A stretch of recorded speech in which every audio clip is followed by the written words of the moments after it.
This channel does not promote any violence, harmful, or illegal activities. All content provided by this channel is meant for an educational and information purpose only. Tripura থেকে বাংলাদেশ হয়ে ভারতে আসছিল বাসটি, সেই বাসে হামলা। বাংলাদেশের ব্রাহ্মণবেড়িয়ায় বাসে হামলা। বাংলাদেশের ব্রাহ্মণবেড়িয়ায় বাসে হামলায় আতঙ্কিত ভারতীয় যাত্রীরা। ২০-২২ জন যাত্রী রয়েছেন এই বাসে। তাদের ব্রাহ্মণবেড়িয়ায় বিশ্ব রোডের কাছে তাদের ওপর হামলা চালানো হয়েছে এবং ভারত বিদ্বেষী মন্তব্য করা হয়েছে তাদের সামনে দাঁড়িয়ে, এমনও জানিয়েছেন ওই আতঙ্কিত যাত্রীরা। ত্রিপুরা থেকে কলকাতার আসার পথে বাসে হামলা। তবে কেন হামলা, কি অপরাধ ছিল সেই ভারতীয় যাত্রীদের, সেই বিষয়টি না বলা হলে উত্তাল বাংলাদেশ পরিস্থিতি আপনারা জানেন। সেখানে কার্যত এই মুহূর্তে উত্তাল হয়ে রয়েছে গোটা বাংলাদেশ। শেখ হাসিনাকে ফেরানোর জন্য যেন তেন প্রকারণের চেষ্টা চালিয়ে যাচ্ছে অন্তর্বর্তী সরকার, মোহাম্মদ ইউনূস সরকার। ট্রাইব্যুনালেরও দ্বারস্থ হয়েছেন তারা। একদিকে যখন ইসকনকে নিষিদ্ধ করার চেষ্টা, তখন তারই মধ্যে বাংলাদেশ আদালতের এই একেবারে মামলাকে খারিজ করে দেওয়া এবং নিষিদ্ধ ঘোষণা করা যাবে না জানিয়ে দেওয়ার পর থেকে পরিস্থিতি যেন আরো উত্তাল হয়ে উঠেছে। বারে বারে সংখ্যালঘু হিন্দুরা রাস্তায় নেমে প্রতিবাদ জানাচ্ছেন। তাদের ঘরবাড়ি জ্বালিয়ে দেওয়া হয়েছে, তারা কাজ হারিয়েছেন, তাদের অন্ন বস্ত্র বাসস্থানের সংকট দেখা দিয়েছে। স্কুল কলেজেও ব্যাপক প্রভাব পড়েছে বাংলাদেশের এই উত্তাল পরিস্থিতিতে। তারই মধ্যে ত্রিপুরা থেকে বাংলাদেশ হয়ে বাসটি আসছিল ভারতের দিকে। সেই বাসে বিশ্ব রোডে বাস দাঁড় করিয়ে বাসে হামলা এবং যাত্রীদেরও বাস থেকে নামানো হয়েছে। আতঙ্কিত যাত্রীরা।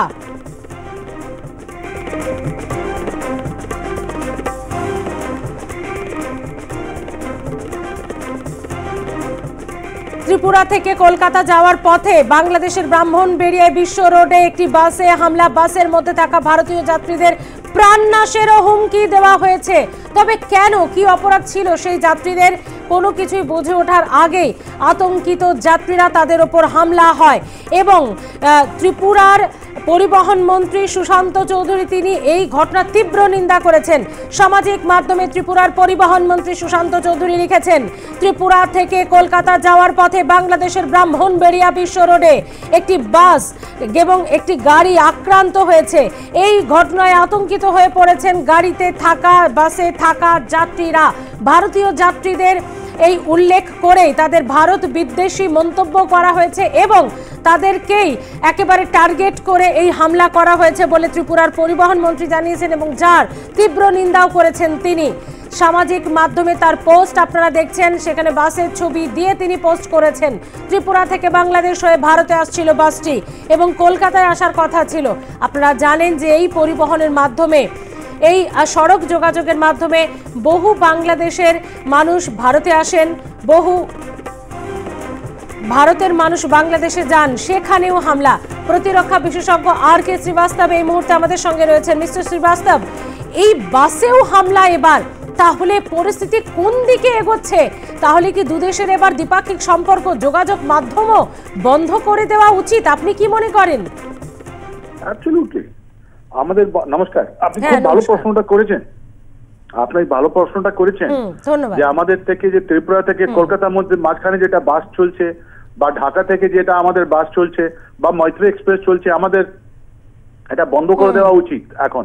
নাহলে এটা বেস্ট আমাদের ইন্টারিম গভর্নমেন্ট থেকে বা বাংলাদেশ আর্মি থেকে একটা কথা বলা উচিত কি ভাই এটা কেন হচ্ছে, কেন হচ্ছে এটা। তার মানে ওখানে কোনো ল অ্যান্ড অর্ডার নেই। ল অ্যান্ড অর্ডার যে অ্যাডভাইজার আছেন ওনাকে এর উপরে বিবৃতি দেওয়া দরকার কি এরকম যদি করলে তাহলে আপনার দেশে তো পুলিশ, ওটা আমরাও জানি কি পুলিশ নেই। ঢাকা এখন কি হচ্ছে জানেন, রাস্তায় ঢাকায় যারা স্টুডেন্ট আছে ওদেরকে পয়সা দেওয়া, তার মানে ঢাকাতে রাস্তায় এখনো কিন্তু ঢাকা পুলিশ পুরো নামেনি। ঢাকা পুলিশ ওখানে যে বাংলাদেশের পুলিশের কন্ডিশন যেটা আছে ওটা ওদেরকে ব্যারাকে বসিয়ে দেওয়া হয়েছে। আর্মি সব জায়গায় লেগে আছে, আর আর্মি তো সব জায়গায় থাকতে পারে না। ওদের ম্যাজিস্ট্রেট পাওয়া দেওয়া হচ্ছে, ওদের ল অ্যান্ড অর্ডার কন্ট্রোল করা দেওয়া হয়েছে। আর্মি তো সব জায়গায় থাকতে পারে না, তাই এটা আপনার বিফলতা। আর এটা বিশ্বের দিকে একটা তো ইন্টারন্যাশনাল ইভেন্ট, এটা তো দুটো দেশের মধ্যে ইভেন্ট। এটা ইন্ডিয়া এন্ড পাকিস্তানের মধ্যে ট্রানজিট একটা চুক্তি আছে। আপনি যদি চুক্তিটা না করতে চান তাহলে বাতিল করে দিন। Let the beginning B with from your side. আমরা তো বলছি না, আমাদের তো অনেকগুলো রাস্তা আছে। এরা একটা মাইন্ডসেট নিয়ে কাজ করছে ইন্টারিম গভর্নমেন্ট। ওটা প্রতিফলে কি হয়েছে জানেন, রাস্তায় এসব অ্যান্টি ইন্ডিয়া একটা ফিলিং রাস্তায় নেমে এরা চেষ্টা করেছে ছড়াতে, ওরা ছড়িয়ে পড়ছে, এখন আস্তে আস্তে করে ছড়িয়ে পড়ছে। এটা খুব ভালো নয়। এটা তবেই সম্ভব যখন আমরা এদেরকে আইসোলেট করে দিই, আমরা এদেরকে স্যাংশন লাগিয়ে দিই, ইকোনমিক স্যাংশন, মুভমেন্ট স্যাংশন, যতগুলো আমেরিকা করে থাকে। যদি আপনি একটা $5 ট্রিলিয়ন আমরা যদি একটা অর্থনীতি আছি, আমাদের যদি আর্মি, এটা ওয়ার্ল্ডের 4th লার্জেস্ট আর্মি আমরা রেখেছি, কেন রেখেছি আমরা? এটা বাংলাদেশ যদি এরকম অ্যান্টি ইন্ডিয়া নিয়ে একটা ইনস্টান্স দিয়ে চলেই যাচ্ছে আর আমাদের লোকের মানুষের একটা ইমোশনটাকে হার্ট করে দিচ্ছে, প্রত্যেক দিন একটা হার্ট করে দিচ্ছে, তার মানে কি হলো কি আমাদেরকে তো স্যাংশন লাগানো উচিত কি ভাই তুমি জবাব দাও কেন হলো। যদি তুমি জবাব না দিলে তুমি চুক্তি শেষ করো, কোনো প্রবলেম নেই, মাইত্রী এক্সপ্রেস বন্ধ, আমাদের বাস সার্ভিস বন্ধ, আমরা অন্য রাস্তায় আসবো, কি প্রবলেম আছে? এটা তো আমাদের ভারতে আছে, কোনো প্রবলেম নেই। মিস্টার শ্রীবাস্তব, একটা বিষয় বোঝার চেষ্টা করব, এখানে কি ইলেকশনটাই একমাত্র পথ যেখানে বাংলাদেশকে আবারও বাংলাদেশের জায়গায় পৌঁছে দিতে পারে, এই অশান্ত উত্তাল পরিস্থিতি থামাতে পারে, ইলেকশনই একমাত্র পথ? দেখুন, ইলেকশন নিয়ে অনেকগুলো কথা আছে জানেন। এটা জানুয়ারি মাসে যখন ইলেকশন হয়েছিল তখন বিএনপি বাইকট দিয়েছিল, এন্ড তারপর আপনার টু হুইপ আপ দ্যাট কি নাম ইলেকশন পার্সেন্টেজকে বাড়াবার জন্য আওয়ামী লীগ মাইনরিটিদের সাহায্য নিয়েছিল আমাদের। ওখানে যে মাইনরিটি আছে, যার মধ্যে হিন্দু আছে, বৌদ্ধিস্ট আছে, খ্রিস্টান আছে, আমি আর ওর মধ্যে ওদের মিনিস্ট্রিতে শেখ হাসিনা নিজের মিনিস্ট্রিতে ও 30+ একটা 34 না 36 জনের মিনিস্ট্রি ছিল, ওর মধ্যে আমাদের 4 জন লোককে মাইনরিটি লোককে মিনিস্টার বানিয়েছিল, রাইট?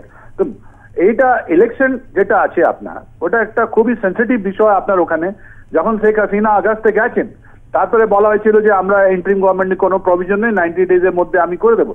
কিন্তু পাস হিস্ট্রিতে আপনি যদি দেখেন 2007-2009 আপনি দেখবেন এই যে ইন্টারিম গভর্নমেন্ট যেটা এসেছিল 2 বছর ওরা কন্টিনিউ করেছে।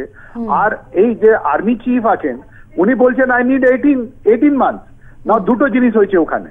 ওয়ান, ওরা একটা ভুয়া একটা সার্ভে রিলিজ করেছে, ভুয়া একদম টোটালি, তার কোনো ভিত্তি নেই।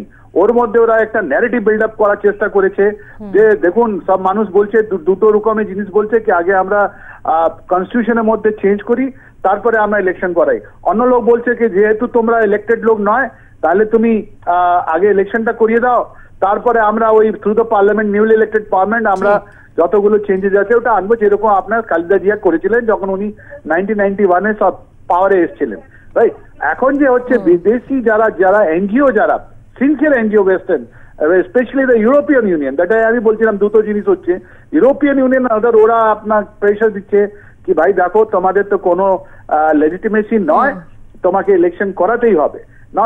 এর মধ্যে কবে ইলেকশন হবে আমার যতটুকু মাই পার্সোনাল অ্যাসেসমেন্ট, আমার পার্সোনাল অ্যাসেসমেন্ট আছে তো 18 মাসের আগে কোনো ইলেকশন ওখানে হবে না, রাইট? আর ওর মধ্যেই আর্মি আস্তে আস্তে আস্তে করে সিচুয়েশনটা নিজে কনসলিডেট করার চেষ্টা করবে, তারপর আপনাকে এই প্রেসিডেন্টশিপ আমাদের জেনারেল ওয়াকুরুজ্জামান নেবেন। এই প্রেসিডেন্টশিপ নিয়ে অনেকগুলো আছে, ঝঞ্ঝট আছে ওখানে। আপনার মনে আছে লাস্ট মান্থ এই আমাদের স্টুডেন্ট গভর্নমেন্ট চেয়েছিল মোহাম্মদ শাহাবুদ্দিন চুপ্পুকে রিজাইন করাতে। কেন? কে হবে প্রেসিডেন্ট? কে হবেন? এই প্রফেসর ইউনুস প্রেসিডেন্ট হতে চাইছেন। কেন?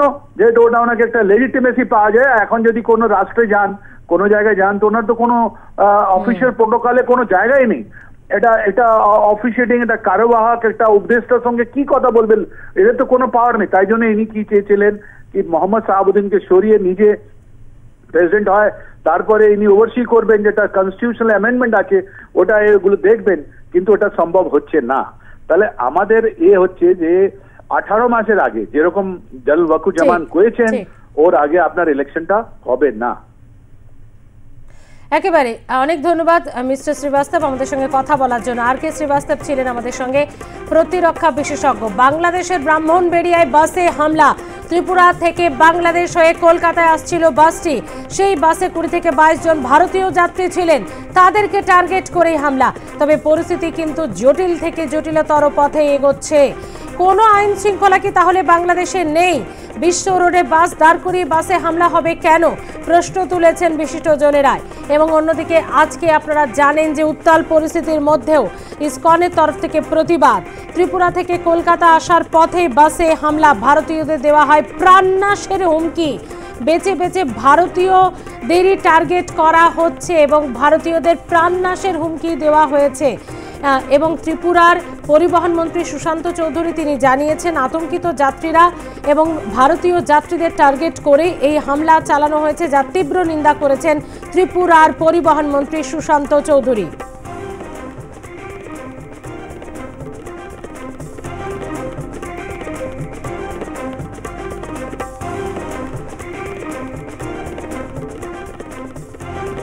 ত্রিপুরা থেকে বাসটি আসছিল বাংলাদেশ হয়ে কলকাতায় ভারতের উদ্দেশ্যে, সেখানেই বাংলাদেশে বিস্ফোরণের এই হামলা। ত্রিপুরার মুখ্যমন্ত্রী ডক্টর মানিক সাহা কি বলছেন এই বিষয়ে, কি প্রতিক্রিয়া তার, শোনাবো।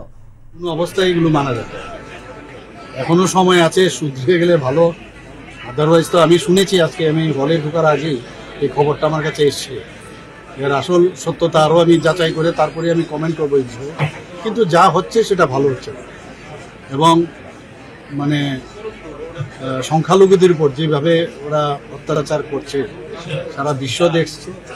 আমি আশা করি আমাদের কেন্দ্রীয় সরকার এবং আমাদের কেন্দ্রীয় নেতৃত্ব এদিকে নজর রেখেছেন এবং যথাসময়ে যথা ব্যবস্থা নিশ্চয়ই করবেন এবং আমরা সেই দিকে আমরা তাকিয়ে আছি।